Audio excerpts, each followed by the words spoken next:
로마서 3장 19절로 24절까지의 말씀, 우리 다 같이 한 목소리로 합독하겠습니다. 우리가 알거니와 무릇 율법이 말하는 바는 율법 아래에 있는 자들에게 말하는 것이니, 이는 모든 입을 막고 온 세상으로 하나님의 심판 아래에 있게 하려 함이라. 그러므로 율법의 행위로 그 앞에 의롭다 하심을 얻을 육체가 없나니, 율법으로는 죄를 깨달음이니라. 이제는 율법 외에 하나님의 한 의가 나타났으니, 율법과 선지자들에게 증거를 받은 것이라. 곧 예수 그리스도를 믿음으로 말미암아 모든 자에게 미치는 하나님의 의니 차별이 없느니라.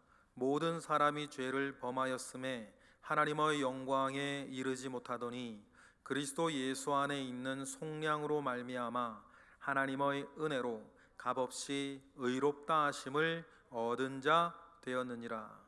아멘.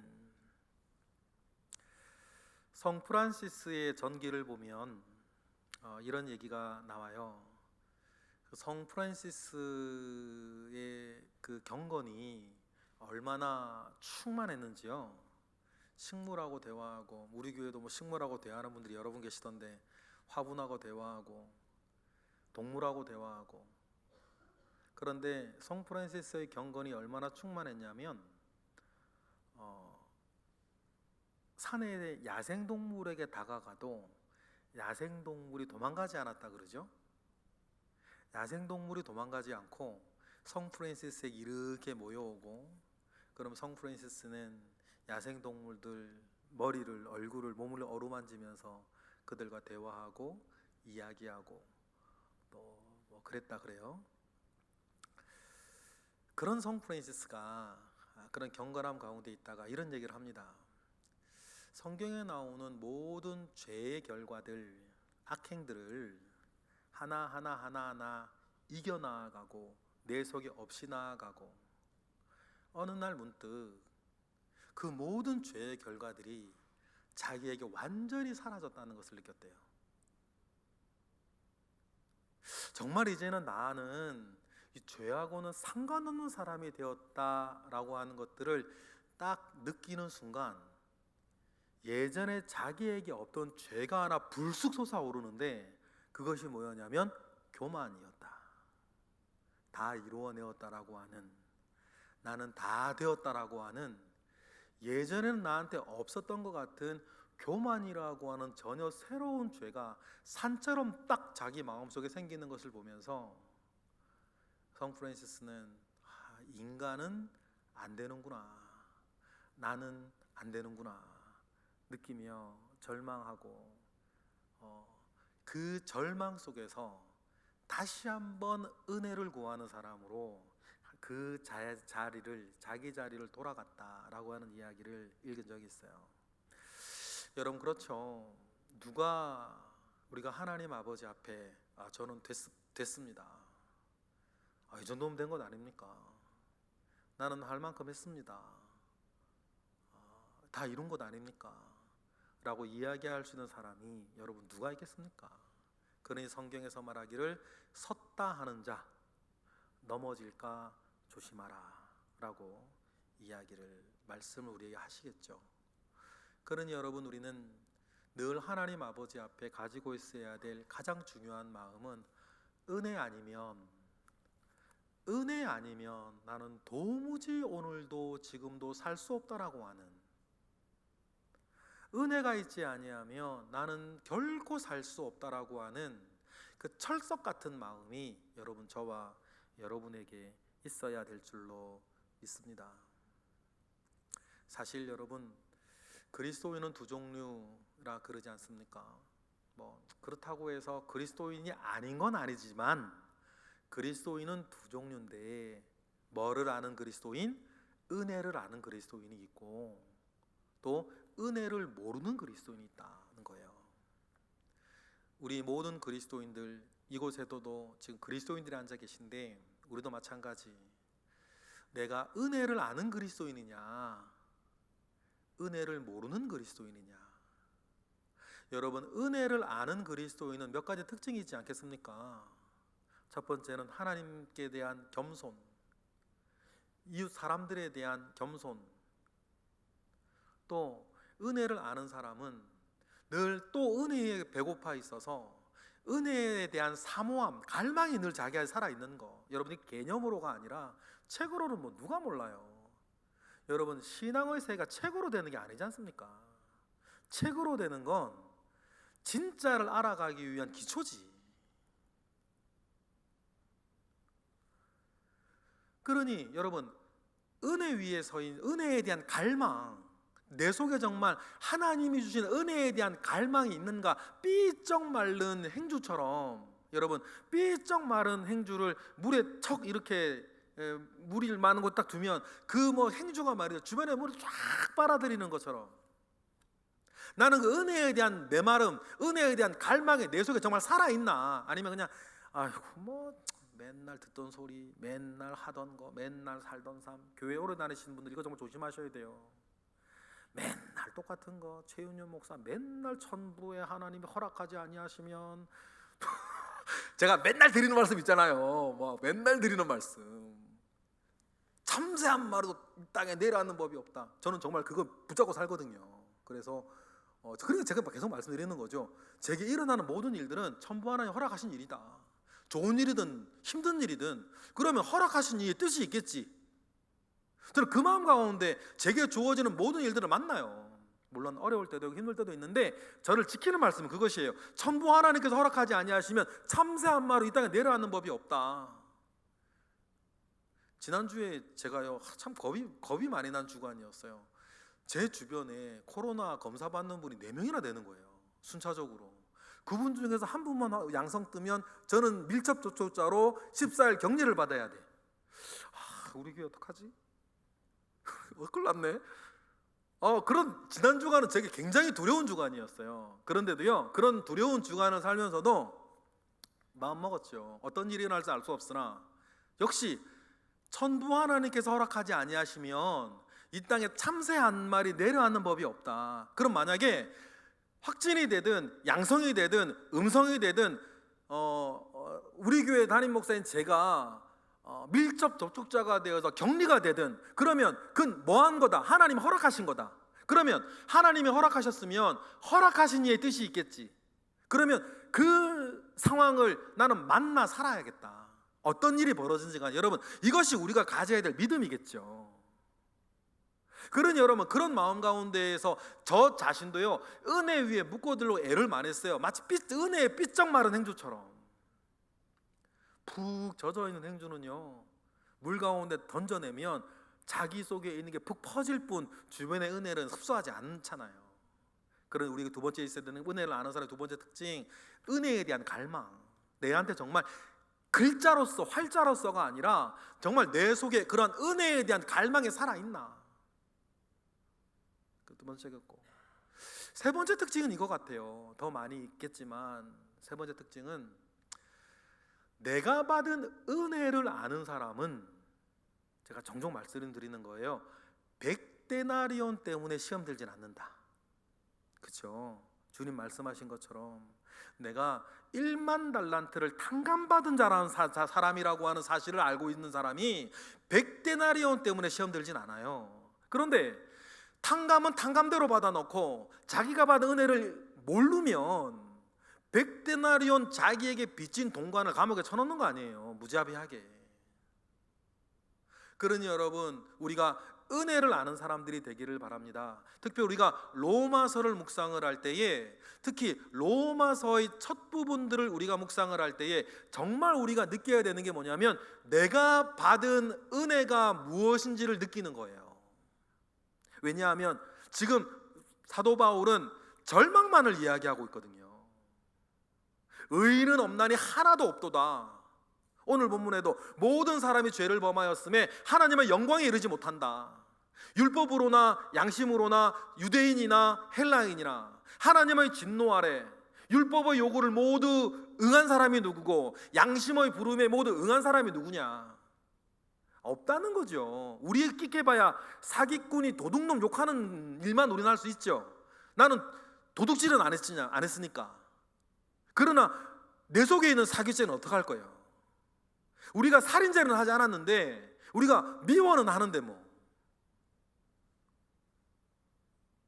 우리가 불륜은 저지르지 않았어도 음란한 마음과 생각들은 스쳐 지나가는 걸 어떡하겠어요? 오죽하면 루터가 새가 우리 머리 위에 똥 싸는 걸 어떡하겠냐.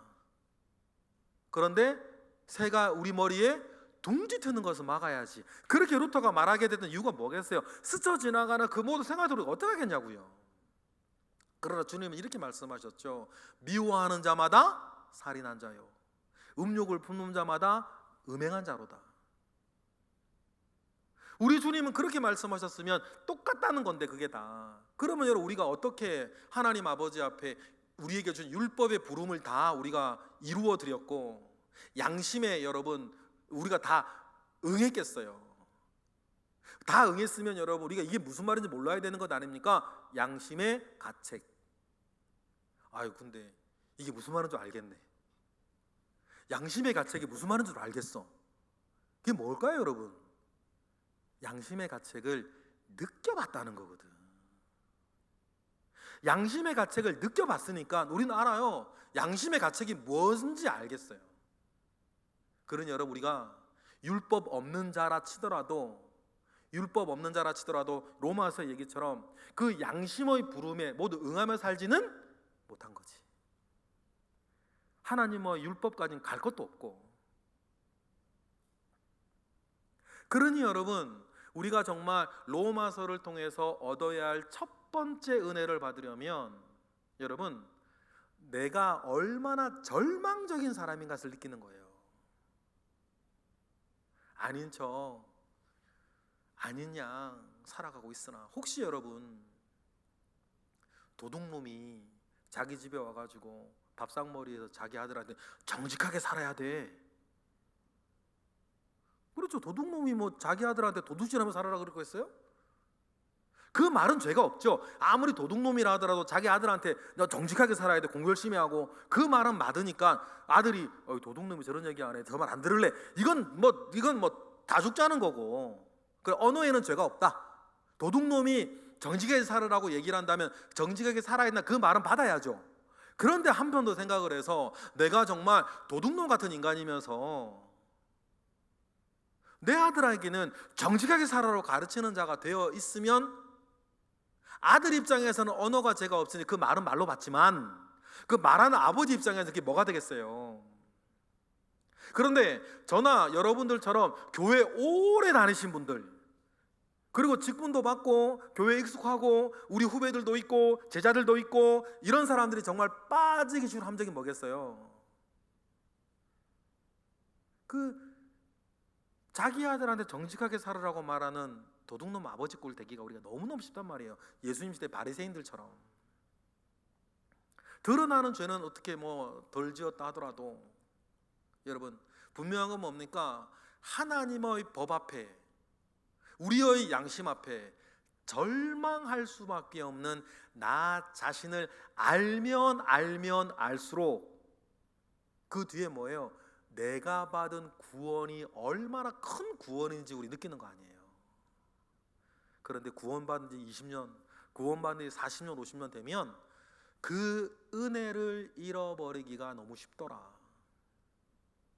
그러니 여러분 우리가 로마서와 같은 말씀을 읽고 묵상하면서 잠시 놓쳤던 그 은혜들을 다시 잡는 역사가 또 그 은혜가 저와 여러분들에게 우리 모두에게 있기를 주님의 이름으로 축복합니다. 그러니 여러분 로마서의 대주제 여러분 앞으로 우리가 로마서를 묵상을 할 때 늘 머리에 딱 기억하고 있으셔야 할 구절이 있어요. 로마서는 뭘 얘기하고 싶어 하는 거냐? 겉으로는 로마 교회에 대한 사도 바울의 자기소개서지만 자기소개할 때 사도 바울이 다른 얘기하지 아니하고 복음을 소개할 때 바울이 소개하는 그 복음의 대전제 핵심사항 이걸 우리가 한 절을 늘 기억해 두고 로마서를 읽어야 우리가 엿길로 새지 않겠죠. 그게 뭡니까? 로마서 1장 16절 17절 우리 성경 찾아보실까요? 로마서 1장 16절 17절, 로마서의 대전제가 되는 말씀, 우리 다 같이 우리 한 목소리로 읽어보겠습니다. 시작. 내가 복음을 부끄러워하지 아니하노니 이 복음은 모든 믿는 자에게 구원을 주시는 하나님의 능력이 됨이라. 먼저는 유대인에게요 그리고 헬라인에게로다. 복음에는 하나님의 의가 나타나서 믿음으로 믿음에 이르게 하나니 기록된 바 오직 의인은 믿음으로 말미암아 살리라 함과 같으니라. 여러분, 앞으로 우리가 5월달, 6월달 로마서를 묵상할 때에 이 로마서 1장 16절, 17절 말씀은 딱 앞에 두고 읽으셔야 돼요. 로마서에서 소개하는 복음이 무엇을 말하고 싶어 하는 것인지를, 그렇죠? 복음을 부끄러워하지 않는데, 부끄러워한다는 말은 여러 가지 의미가 있죠. 난 복음을 부끄러워하지 않는데, 이 복음에는 뭐요? 모든 믿는 자들에게 구원을 주시는 하나님의 능력이 됨이라. 제가 몇 번 말씀을 드렸죠. 성경 전체에 복음이 무엇이다 한 줄로 말하는 건 여기밖에 없어요. 복음이 뭡니까? 모든 믿는 자에게 주신 하나님의 구원이다. 그러면 그 구원에 대한 은혜를 우리가 알려면 우리가 뭘 먼저 해야 돼요? 내가 얼마나 절망적인 사람이었는가를 먼저 알아야 돼요. 빛 대신 예수 그리스도 앞에 가까이 나아갈수록 여러분, 진해지는 게 뭐예요? 내 뒤에 그림자거든. 그런데 우리가 신앙생활을 거꾸로 하면 내 잘난 것만 보여요. 내 잘하는 것만 보이고. 그런데 여러분, 빛 대신 예수 그리스도 앞에 멀리면 멀리 있을수록 그냥 내 뒤에 그림자도, 우리 촛불 생각하시면 되죠. 선이 불분명해서 그럴 수 있어요. 그런데 여러분, 우리 너무나 잘 알지 않습니까? 빛 촛불 가까이 가면 갈수록 진해지는 것은 명과 암, 내 그림자거든. 그래서 신앙생활 잘 하신 분들, 신앙생활을 정말 잘 하시는 분들은 예수께 가까이 나아가고 예수를 닮아가고 예수를 닮기 위해서 예수께 더 가까이 나아가고 예수 그리스도 자라가는 분들은 분명히 알아요. 내 뒤에 너무나도 진한 그림자. 옛날에는 긴가민가 했던 것들도 예수께 가까이 나아가면 나아갈수록 진해져 있는 그림자를 알고 보기에 내가 이런 자였는데, 내가 이런 자인데 이러한 은혜를 받았다라고 하는 그 마음을 더 풍성하게 느끼겠죠. 그러니 구원을 주시는 하나님의 능력, 복음은 모든 믿는 자들에게 주시는 구원을 하나님의 능력이 됨이라 라고 하는 이 바울의 선언은 복음이 무엇인지를 우리에게 너무나 잘 알려주는 것 아닙니까? 그리고 여기는 차별이 없다. 유대인에게요 헬라인에게까지라.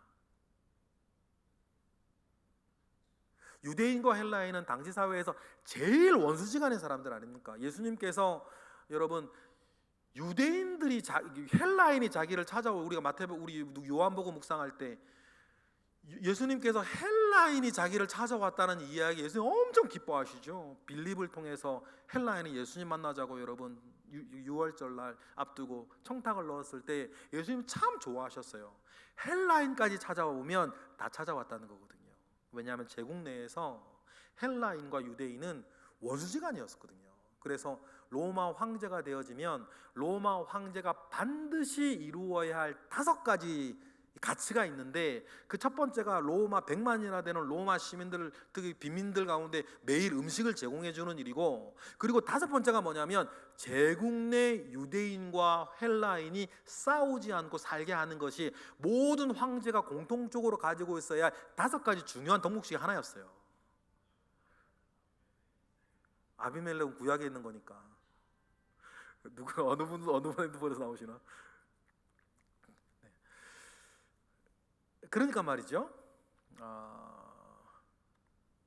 로마 황제가 돼선 로마 황제는 누구나 다 황제로 임명받을 때 반드시 이루어야 한다라고 하는 5가지 일들 가운데에 맨 마지막 것이 제국 내 헬라인과 제국 내 유대인들을 싸우지 않고 살게 만드는 것이 황제의 덕목 정도로 들어갈 일이었으니, 헬라인과 유대인이 얼마나 제국 내에서는 가장 멀리 있는 사람이겠어요. 그러니 첫째는 유대인에게요, 둘째는 헬라인에게다 라고 하는 이 관용어구는 모든 사람이란 뜻이에요. 모든 사람.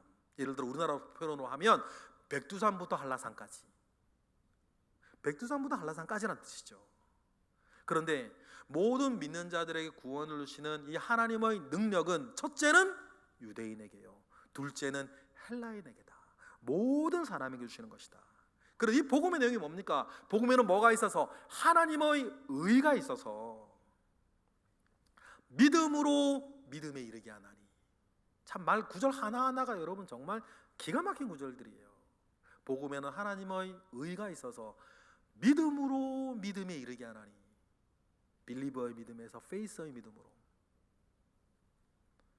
그런데 여러분, 오직 그 의는 하나님의 의를 이렇게 덧입혀진, 오늘 본문에도 나오죠. 하나님의 의를 이렇게 미쳐진, 하나님의 의가 미쳐진 사람은 자기 공로나 자기 잘남이나 자기의 성과로 사는 것이 아니라 뭐로 산다? 믿음으로 산다. 다시 말하면 내가 받은 은혜를 알며 산다는 것이에요. 여러분, 이 이야기가 저나 여러분에게 이렇게 몽골 말이죠, 살아있는 이야기가 되기를 원해요. 글자야 누가 못 읽어요? 책이야 누가 못 읽어요? 말이야 누가 못 하겠습니까? 근데 정말 중요한 건 뭐예요? 그 은혜가 내 가슴 가운데 살아있는 거지. 그래서 내가 1만 달란트 탕감받은 자라는 사실을 늘 기억하고 알고 느껴서 100데나리온의 일로는 시험도 들지 않고 100데나리온의 일들로 죄짓지 않고 100데나리온의 일들로 다른 사람에게 어떤 나쁜 짓 하지도 않고 내가 받은 은혜를 알기에 다 그냥 넉넉하고 너그럽게 관용하고 여러분 내려놓고 살아갈 수 있는 저와 여러분 되시기를 축복합니다. 이게 뭡니까? 복음을 아는 사람이에요. 좀 더 정확하게는 내가 받은 은혜를 아는 사람.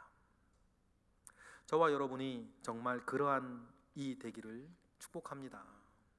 그런 기초 위에서 여러분 오늘 우리 19절을 읽어보면 율법에서 말하는 바 그리고 그 율법 아래 심판 아래 있는 이 모든 것들은 여기에서 나는 열애다라고 말할 사람이 없다. 그 절망을 바도 바울은 이야기하고 싶어 하는 거예요. 왜냐하면 절망해야 복음이 되니까. 19절 읽어보겠습니다. 시작. 우리가 알거니와 무릇 율법이 말하는 바는 율법 아래에 있는 자들에게 말하는 것이니 이는 모든 입을 막고 온 세상으로 하나님의 심판 아래에 있게 하려 함이라. 없던 것을 이렇게 만든다는 것이 아니고 온 세상이 하나님의 심판 아래에 있다는 사실을 알게 하려는 것이다. 모든 뭐 아래에 있는 자들? 율법 아래에 있는 자들은.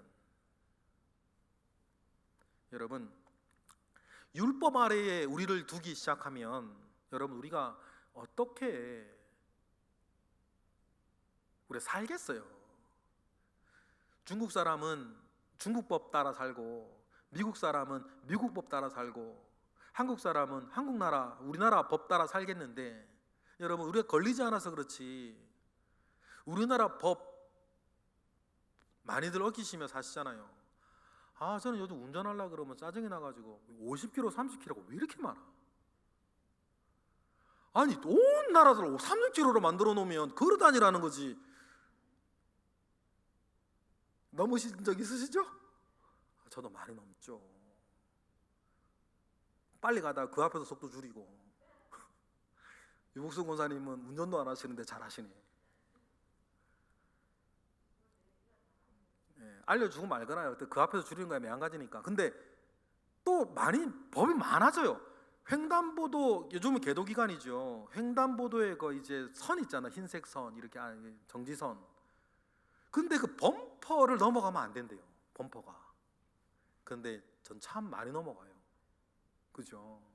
그뿐이겠습니까? 금호역에서 우리 교회 오실 때 이게 아이파크 횡단보도에서만 길 건너시는 분들 웃으시는 거 보니까 다들 그렇게 안 건너. 그죠? 그거 경찰 보면 딱지죠? 근데 안 걸려서 감사하네. 여러분, 그렇게 구체적으로 들어가면요, 여러분, 우리나라 국법도 그 간단한 것도 우리가 안 지키거나 못 지키면 사는 게 얼마나 많아요. 그런데 여러분 보십시다. 우리의 외형적인 다른 사람과의 관계 안에서의 피해를 줄이기 위한, 위험을 줄이기 위한 그 사소한 법령도 우리가 무시하며 사는 것이 습관이 들어있는데, 우리 다른 사람과의 관계 아니라 내 행위 자체, 내 마음의 모양새 자체에 대해서 말씀하시는 하나님의 율법 아래 우리가 있으면, 누가 우리가 하나님 아버지 앞에 나는 그 모든 율법의 요구를 다 응했다고 말할 수 있는 사람이 누구겠어요? 그런데 하나님의 말씀 뭡니까? 그 율법이나 율법이 없는 자는 양심의 법 앞에, 양심 아래에서 하나님께서 그것을, 그 모든 사람들의 행위대로 심판하시겠다는 거죠. 그러면 나는 괜찮은데요, 나는 그래도 나름 할 만큼 했다고 라고 말할 수 있는 사람이 유대인이나 헬라인이나 믿는이나 안 믿는이나 누가 있겠냐고요. 아무도 없지. 우리가 하나님의 심판을 정말 믿는다고 한다면, 하나님이 심판하실 거라는 것을 안다면, 이렇게 좀 편안하게 지금 살 수는 없는 거 아니에요. 왜냐하면 내가 지금까지 지어놓은 죄들이 있는데. 그러니 사도 바울이 온 세상이 하나님의 심판 아래에 있다는 것을 알리고 싶다. 우리에겐 절망 아니냐 그거. 그러면 율법을 그럼 우리에게 주신 일이 이유가 뭐냐라고 했을 때, 율법을 다 지켜서 의로워지라는 게 아니고, 20절 뭡니까? 읽어보겠습니다. 시작. 그러므로 율법의 행위로 그 앞에 의롭다 하심을 얻을 육체가 없나니 율법으로는 뭐만 한다? 죄를 깨달음이니라. 서울 시내 도로가 60km일 때는 59km 다닐 때는 안전했어요. 안심했죠. 그러나 법이 바뀌어서 50km가 되면 뭡니까? 52km로 달려도 법을 어기는 거죠. 그럼 여러분, 예전에는 법이 없을 때에는 52km로 괜찮았어요. 그러나 법이 생기고 보니까 52km가 범죄가 되네요. 엄격히 말하면 범죄라기보다 정확하게는 위법이 되겠죠. 속도를 막 가다가 그 앞에서만 속도 줄이는 것은 편법이 되겠지. 위법, 편법, 범법은 다 다른 말이니까. 그런데요, 분명한 건 뭐예요? 그런 단순한 도로교통법 하나도 법이 생겨서 뭐가 생겨요? 우리가 죄를 죄로 아는 거예요. 그런 게 없으면 학교 앞 도로에서 30km로 제한하지 않으면 수많은 실수로든 뭐든 죽어나가고 다친 애들이 있으니까. 그러니 모든 사람들이 알게 하는 거 아닙니까? 학교 앞에서는 속도를 줄여서 안전하게 해야겠다는 것을, 속도를 높여가는 것은 죄라는 사실을 그 법령들이 뭐하게 하는 거예요? 깨닫게 하는 거죠. 하나님 법도 마찬가지. 그래서 우리 율법은 죄를 없이 하는 게 아니고 이것이 죄라는 것을 깨닫게 하는 거다. 특히 여러분, 율법은 중요합니다. 성경에 나와 있는 최소 613가지의 법들은 정말 하나님을 아는데도 중요해요. 왜냐하면 우리 하나님이 무엇을 싫어하시고 우리 하나님이 무엇을 좋아하시는 분인지 하나님의 성품을 우리에게 알려주는 것들이거든요. 그러면 우리가 하나님을 사랑하면, 누구나 사랑하는 사람에겐 그러지만 그가 좋아하는 것은 해주고 그를 위한 것들은 자꾸 해주고 싶고 그의 뜻을 이루어주고 싶고, 그리고 우리가 사랑하면 그가 싫어하는 행동들은 되도록이면 안 하려고 하고 조심하려고 하는 것이 여러분, 사람 사이에서도 사랑하는 사람들 사이에 있는 인지상정인데, 우리가 하나님을 사랑할진데 하나님이 무엇을 좋아하시고 하나님 무엇을 싫어하시는지 우리가 그 율법들을 통해서 배우고 알아야지. 그리고 되도록이면 그걸 지키고 이루어드리며 살아야겠죠. 그런데 그러한 우리의 소원과는 별개로 율법을 통해서 우리는 뭐를 알아요? 죄를 깨닫는 거예요. 특히 무슨 죄? 내 속에 있는 죄를 깨닫는 거예요. 이렇게 깨닫고 나니까 우리에게 남는 것은 한 가지 아닙니까? 절망. 나로서는 할 수 없구나. 나로서는 그런 하나님의 의를 이루어낼 수 없다라고 하는 절망 가운데 들어가셔야 되는 거예요. 그리고는 여러분, 절망 가운데 들어가고 나니까 뭡니까? 절망 안에서 피어나는 하나님으로부터의 한 줄기 희망, 하나님으로부터 온 그 죽음의 절망 가운데 있는 우리에게 하나님으로부터 온 한 줄기 희망의 갈래가 있는데, 여러분 그게 뭐예요? 예수 그리스도의 복음이다. 그래서 여러분, 복음 아닙니까? 절망 가운데 먼저 빠져 있는 사람이 자기가 이 절망 가운데, 죽음의 절망 가운데에서 살 수 있는 단 한 가지의 소식이기에 기쁜 소식, 복된 소리, 복음이라 말하는 거 아니겠어요? 그래서 여러분 21절에 이제는 이라는 말이 우리에게 너무너무 중요하죠. 그런 절망 가운데 있는데 절망이 끝이 아니라 그러나 이제는 모든 그리스도인들은 그런 절망 가운데에 서서 그러나 이제는 하고 자기 머리 쳐들고 손들고 말할 수 있는 사람이 되어야 된다. 내 의가 아니라 예수 그리스도의 의를. 여러분, 그 역전이 뭡니까? 내가 받은 은혜라는 거예요. 내가 받은 은혜죠.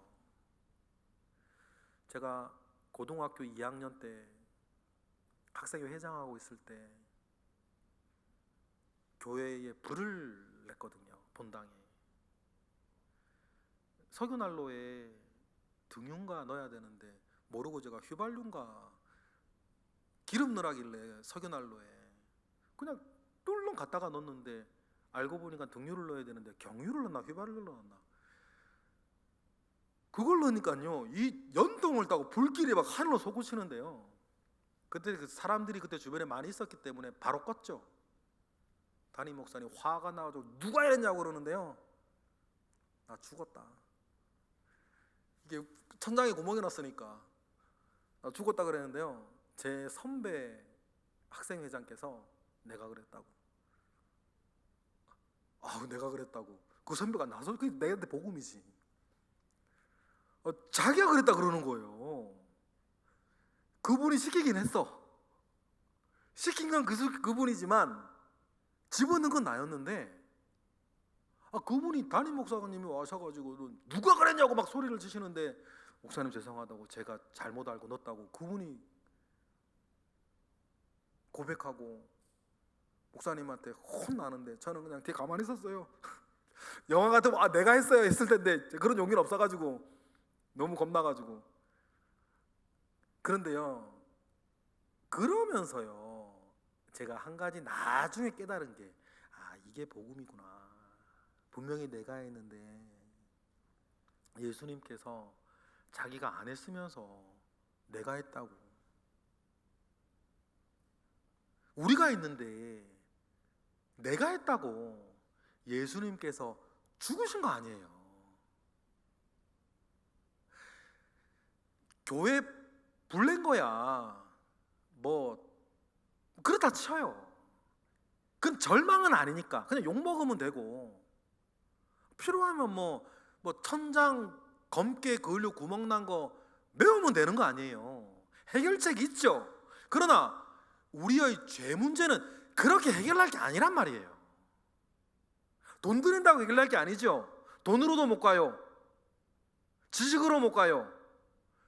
힘으로도 못 가요. 우리 주일학교 때 많이 부르셨던 것처럼 그렇게 해결될 게 아니란 말이에요. 그러니 절망이라 그러죠. 교회 천장 불낸 거야 절망은 아니죠. 그냥 혼나면 되는 거지. 뭐 교회에서 고등학교 2학년짜리한테 돈 물어내라 그러겠어요? 그냥 욕 먹으면 되는데 그건 절망은 아니에요. 그런데도 그게 나한테 복음이 됐었는데, 이건 정말 말 그대로 절망인 복음 앞에서 주님이 그러시는 거죠. 내가 했다고. 그리고 십자가에 올라가서 자기 목숨값을 내놓고 우리의 죄를 속량 값을 다 지불해 주셨다는 거 아닙니까? 그러면 자기 자신에 대한 절망의 깊이를 알면 아는 사람일수록 이 복음의 풍성함을 더 많이 알겠죠. 절망을 적게 하면 적게 할수록 복음의 풍성함도 적게 알겠죠. 모태신앙의 우리가 모태신앙은 정말 축복이고, 모태신앙이 왜 축복인지 제가 한 시간도 더 떠들 수 있지만, 모태신앙이었던 사람들이 가지는 한 가지 뜨뜻미지근한 게 그거 아니에요. 왜냐하면 절망의 깊이를 깊이 느껴볼 시간이 없었어. 왜? 그렇게 그냥 기독교 문화 속에 태어나면서부터 살았으니까. 저만 하더라도 저는 태어나고 정신 차려보니까 제가 교회를 다니고 있더라니까요.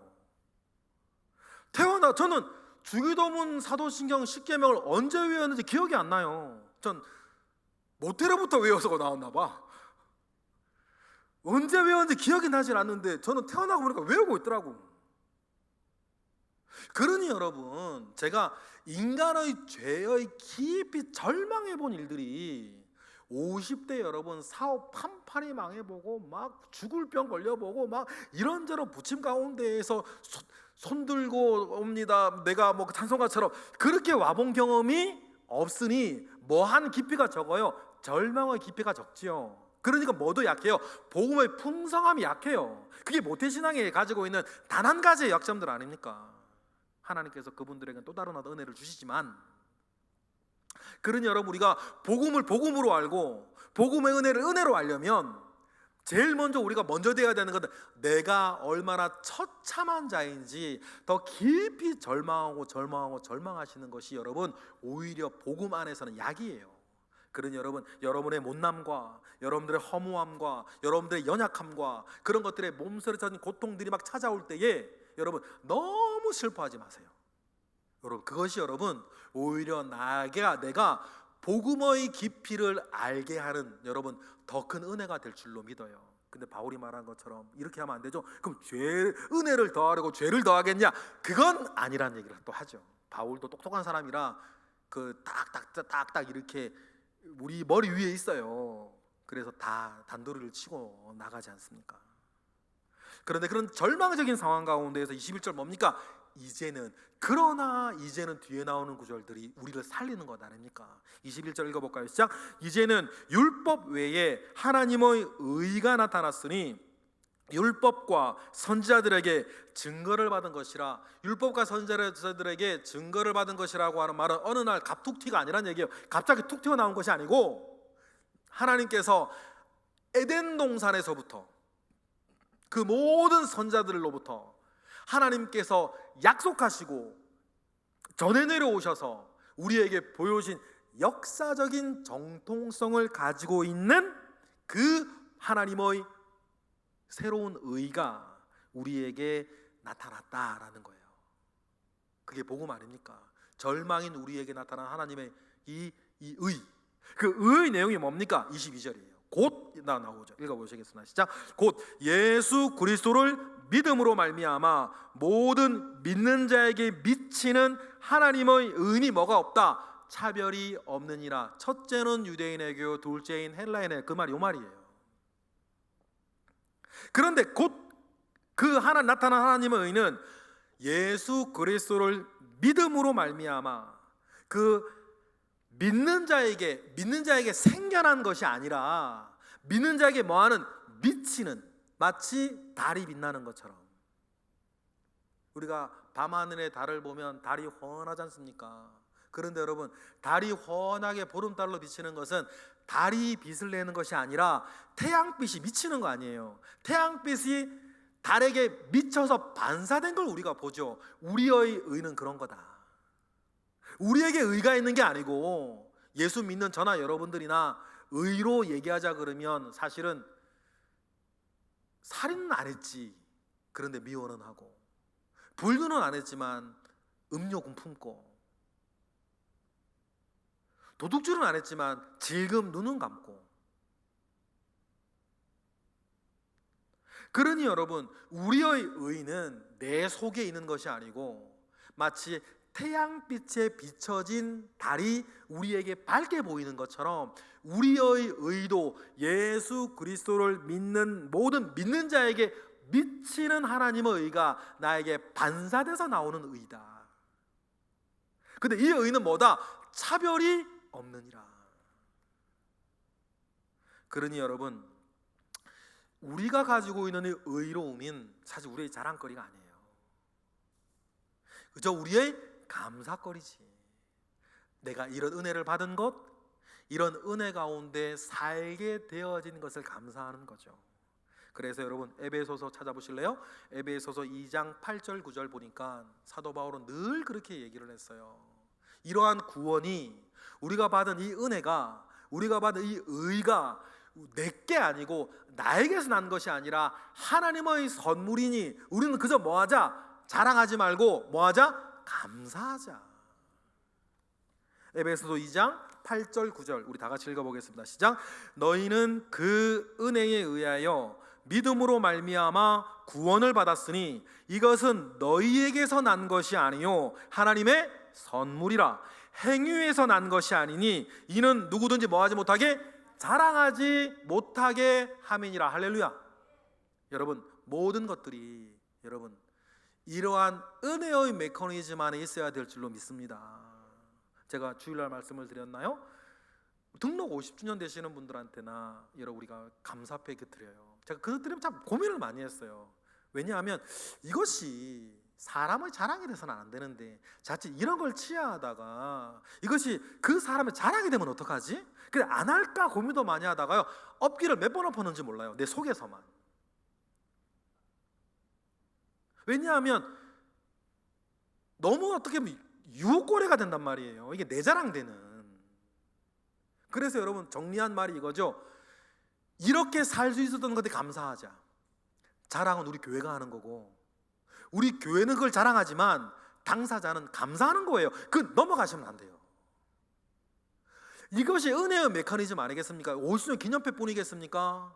우리가 교회 안에서 우리가 신앙생활 하면서 우리가 하게 되었던 모든 것들과 모든 삶들, 지금까지 우리가 살은 일상의 모든 삶들, 여러분 그것이 우리의 자랑이 되지 않고 여러분 우리의 감사의 제목이 되기를 원합니다. 이러한 큰 흐름 안에서 모든 걸 출발시켰던 우리의 구원, 우리의 구원도 행위에, 이것도 아니고 너의 행위에서 난 것이 아니라 하나님이 주신 선물이니 우리는 뭐하지 않고 자랑하지 않고 감사하는 거예요. 뭐에서부터? 첫 출발점인 구원에서부터. 여러분 이 은혜의 전체의 모양들, 복음의 전체의 모양이 우리에게, 나에게 어떻게 적용되어져야 하는가를 여러분 분명히 깨달으시기를 원해요. 그러니 여러분 제가 성경 전체 중에서 제일 좋아하는 말씀 하나, 예레미야 9장 23, 24절. 부자는 그 부함을 자랑하지 말고 용사는 그 용맹함을 자랑하지 말고 지혜자는 자기의 지혜를 자랑하지 말고 오직 자랑하는 자는 이것으로 자랑할지니 곧 명철하여 나를 아는 것과 내가 이 땅에서 정의와 공의와 사랑을 행하는 자인 것을 깨닫는 것이라. 이 일을 자랑하라. 나는 이 일을 기뻐하노라. 여러분 전 이 말씀에서 복음과 복음의 삶을 느끼기 때문이에요.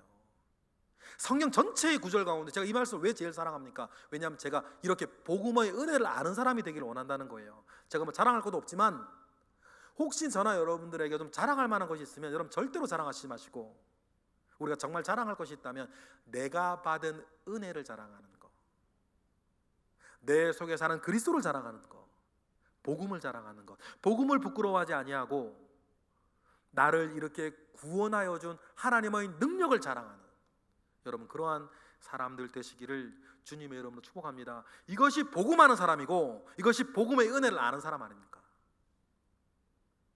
왜냐하면 우리는 다시 한번 반복하죠. 성경의 표현 부분을 그래요. 똑같은 얘기를 매번 두 번 반복해요. 창조도 두 번 나오고 막 두 번 나오죠. 그런 것처럼 또 반복해요. 추적해서 반복을 하죠. 우리는 원래 23절 같은 사람이니까, 원래는 23절 같은 사람이었고 지금도 23절 같은 사람이니까 23 읽어보겠습니다. 시작. 모든 사람이 죄를 범하였음에 하나님의 영광에 도무지 이르지 못하는 사람, 예전도 그랬고 사실 지금도 그렇다.